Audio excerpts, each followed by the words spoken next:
அனைத்து விவசாயிகளுக்கும் வணக்கம். இன்றைக்கி நம்ம எதை பற்றி பார்க்க போகிறோம் அப்படின்னா, கோவக்காய் பந்தலில் வரக்கூடிய சாறு உறிஞ்சுற பூச்சிகளோட தாக்கங்களை பற்றியும், அதுக்கான அறிகுறிகளை பற்றியும், அதை எப்படி மேனேஜ்மெண்ட் பண்ணலாம், தீர்வு அதுக்கு என்ன அப்படின்றதையும் நம்ம சொல்ல போகிறோம்.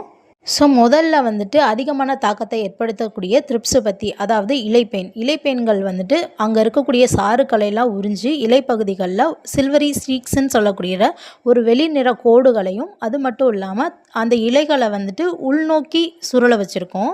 மொத்தமாகவே சாறையும் உறிஞ்சி வச்சுருக்கோம். அடுத்ததாக பார்த்தோன்னா ஏஃபிட்ஸ்ன்னு சொல்லக்கூடிய அஸ்வினி பூச்சியோட தாக்கம் தான். அது எந்த வகையில் தாக்கங்களை ஏற்படுத்தியிருக்குன்னு பார்த்தோம் அப்படின்னா, அது வந்துட்டு இலைகளை மொத்தமாக கீழே நோக்கி சுருள வச்சுருந்து முழக்க வச்ச மாதிரி எல்லோ கலரில் மாறி இருக்கும் இலைகள் ஃபுல்லாகவே. அது மட்டும் இல்லாமல் தேன் மாதிரி ஒரு திரவத்தை வெளிவிட்டிருக்கும், ஹனிடி செக்ரேஷன்னு சொல்லுவோம். அந்த மாதிரி திரவத்தை வெளிவிட்டு சூட்டி மோல்டுன்னு சொல்லக்கூடிய கரும்பூஞ்சன நோயையும் ஏற்படுத்தியிருக்கும். இலைகள்லாம் வந்துட்டு மஞ்சள் நிறத்தில் மாறி போயிருந்திருக்கும். மொத்தமாகவே வளர்ச்சி அங்கேயும் தடைபட்டிருக்கும்.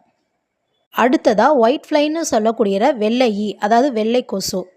இது என்ன பண்ணோன்னா, இலைகளுக்கு பின்னால் வந்துட்டு போயிட்டு அங்கே இருக்கக்கூடிய வெயின், அதாவது நரம்பு பகுதிகளையும் அதுக்கு பின்னாடி இருக்க இலை பகுதிகளையும் சாரம் வந்து முழுவதுமாக உறிஞ்சி இலைகள்லாம் மஞ்சள் நிறத்தில், அதாவது வைரஸை வந்து பரப்பியிருந்திருக்கும்.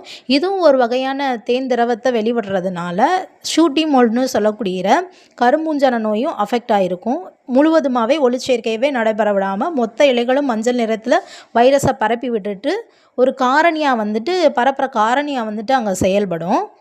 இதை கண்ட்ரோல் பண்ணுறதுக்கு நிரந்தர தீர்வாக நம்ம என்ன கொடுக்கலான்னா, ஒரே சொல்யூஷனாக நம்ம ருக்ஷோபயோடெக்கில் இருக்கக்கூடிய இன்ஃபினிட்டியை கொடுக்கறது மூலமாக முழுவதுமாகவே கண்ட்ரோல் ஆகும். மேலும் இதுக்கு சத்தை கொடுத்து அதிகமான தளிரை வர வைக்கணும், காய்கள் அதிகமாக பிடிக்கணும்னா நம்மக்கிட்ட இருக்கக்கூடிய ஃபெர்டிலிட்டின்ற மருந்தையும் கம்பைன் பண்ணி கொடுக்கறது மூலமாக அதிகமான மகசூலையும் பெற்று பூச்சியோட தாக்கங்களையும் முழுவதுமாக கண்ட்ரோல் பண்ணி ஒரு நிரந்தர தீர்வாகவே இருக்கும். உங்களோட கோவக்காய் பந்தல்லையும் இந்த மாதிரி பிரச்சனைகள் அதிகமாக இருக்குன்னு பார்த்தீங்கன்னா, நீங்கள் டிஸ்பிளேல காட்டக்கூடிய அந்த நம்பருக்கு கால் பண்ணி உங்களோட ஆர்டரை வந்துட்டு ப்ளேஸ் பண்ணிக்கோங்க.